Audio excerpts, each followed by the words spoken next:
आज के वीडियो का टॉपिक है साढ़े साती। तो आज के वीडियो में मैं आपको साढ़े साती को 100% लॉजिकल, सिंपल और करेक्ट तरीके से समझाऊंगा।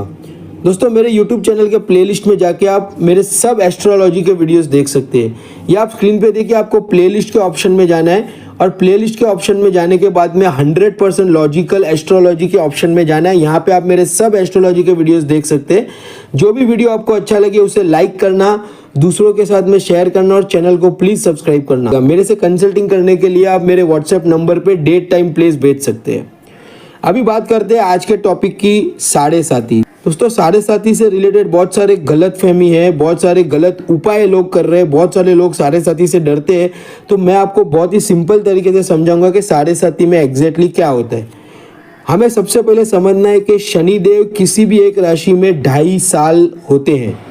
कोई भी प्लेनेट कभी भी किसी भी राशि में एक पर्टिकुलर टाइम तक होता है, उसके बाद में वो राशि चेंज करता है।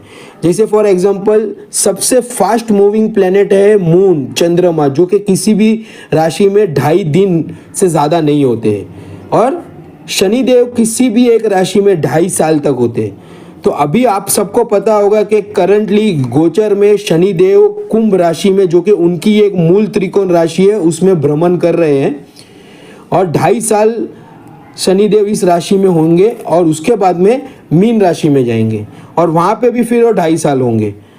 तो शनिदेव जिस राशि में होंगे, ध्यान से समझना दोस्तों, शनिदेव जिस भी राशि में होंगे उसकी पीछे की राशि, वो राशि और उसके आगे की राशि को साढ़े साती लगती है।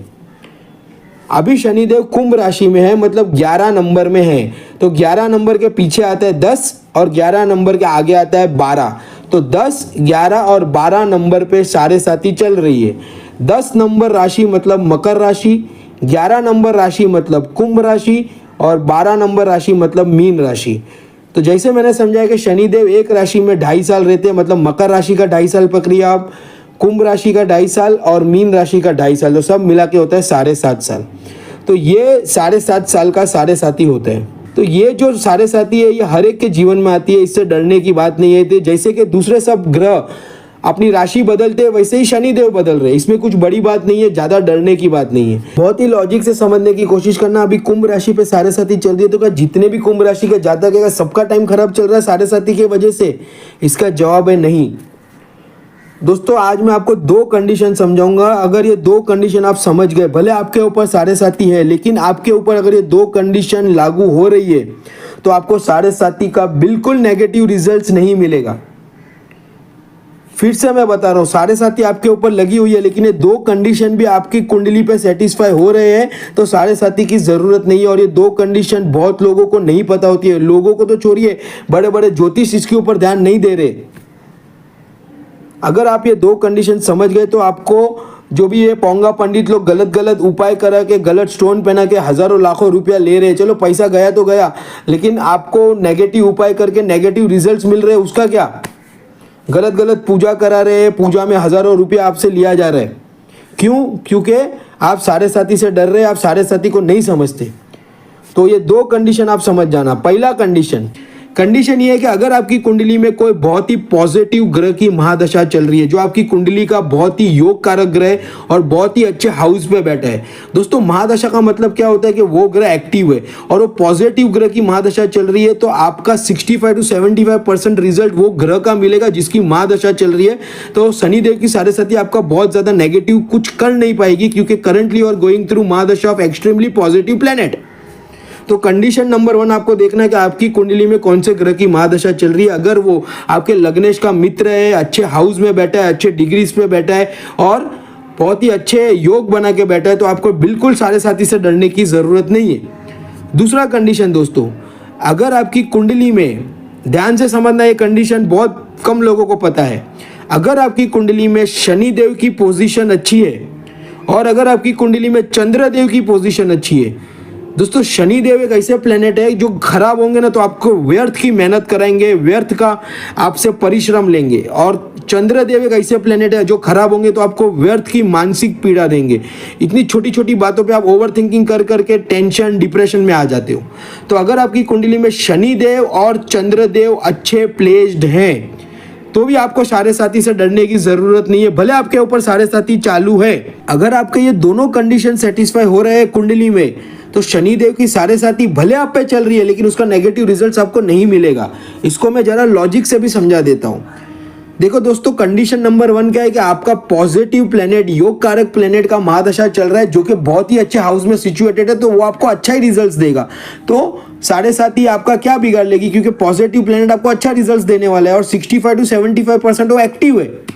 तो पहला कंडीशन तो ये हो गया। दूसरा कंडीशन, आपका शनि और चंद्र कुंडली में दोनों अच्छे हाउस में सिचुएटेड है, नेगेटिव हाउस में नहीं है, नीच के नहीं है। तो अगर चंद्र आपकी कुंडली में अच्छे हाउस में सिचुएटेड है तो आपको मानसिक पीड़ा नहीं होगी, टेंशन नहीं होगा, डिप्रेशन नहीं होगा, ओवर थिंकिंग का प्रॉब्लम नहीं होगा। आप मन से बहुत ही खुश रहोगे क्योंकि चंद्र अच्छे हाउस में सिचुएटेड है। चंद्र अच्छे हाउस में सिचुएटेड है मतलब या तो 4 नंबर में अपने ही घर में कर्क राशि में हो, या 2 नंबर में उच्च का हो, या और भी अलग अलग कुंडली में सिचुएशन होता है जहाँ पे चंद्र अच्छे हाउस में है। तो आपको साढ़े साथी से डरने की जरूरत नहीं, क्योंकि आपका चंद्र अच्छा है। आपकी कुंडली में शनि अच्छे हाउस में सिचुएटेड है, वो नीच का नहीं है, वो नेगेटिव हाउस में नहीं है, वो अगर अच्छे हाउस में सिचुएटेड है तो फिर से आपको साढ़े साथी के डरने की जरूरत नहीं है। क्यों? क्योंकि शनि अगर अच्छे हाउस में सिचुएटेड है तो आपका काम डिले नहीं होगा, आपको व्यर्थ की मेहनत नहीं करनी पड़ेगी, तो आपको फिर साढ़े साथी से डरने की जरूरत नहीं है। लेकिन दोनों कंडीशन सेटिस्फाई होनी चाहिए, अच्छे ग्रह की महादशा भी होनी चाहिए और कुंडली में शनि और चंद्र दोनों अच्छे हाउस में होने चाहिए, तो साढ़े साथी से बिल्कुल भी डरने की आवश्यकता नहीं है।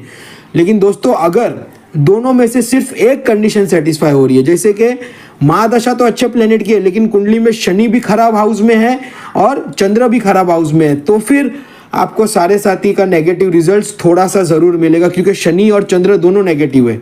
या तो फिर शनि और चंद्र अच्छे हाउस में लेकिन नेगेटिव महादशा चल रही है, तो नेगेटिव ग्रह की महादशा तो आपको नेगेटिव रिजल्ट्स देगी। तो दोनों में से एक कंडीशन सेटिस्फाई हो रही है तो आपको शनि देव की साढ़े साथी का नेगेटिव रिजल्ट्स मिलेगा, लेकिन थोड़ा सा, बहुत ज्यादा नेगेटिव नहीं मिलेगा। और अगर दोस्तों तीसरा पॉसिबिलिटी ये है कि दोनों कंडीशन आपकी कुंडली में सेटिस्फाई नहीं हो रही, मतलब आपकी कुंडली में बहुत ही नेगेटिव ग्रह की महादशा चल रही है और आपकी कुंडली में शनि और चंद्र दोनों बहुत ही नेगेटिव हाउस में है, फिर तो आपका बंटा धार है। फिर तो नेगेटिव ग्रह की महादशा वैसे ही बहुत सारा नेगेटिविटी लाएगी। शनि भी खराब है तो व्यर्थ की मेहनत हो गई, चंद्र भी खराब है तो मानसिक पीड़ा हो गई, प्लस साढ़े साथी भी लगी हुई है, तो फिर तो बहुत ज़्यादा नेगेटिव सिचुएशन होगा। उसके लिए बहुत अच्छे ज्योतिष से करेक्ट रेमेडीज लेना बहुत ही ज़रूरी है। तो अभी हर एक कुंडली पे अलग अलग उपाय होते हैं, तो यहाँ पे मैं कोई एक पर्टिकुलर उपाय देके आपको मैं कंफ्यूज नहीं कर सकता हूँ, क्योंकि हर एक कुंडली में हर एक चीज़ को डिटेल में एनालिसिस करना होता है। तो आप मुझे कुंडली विश्लेषण के लिए संपर्क कर सकते हैं। मेरे number through out the video आप स्क्रीन पे देख पा रहे हैं, तो ये नंबर पे आप मुझे date of birth, time of birth और प्लेस ऑफ बर्थ व्हाट्सएप कर सकते हैं।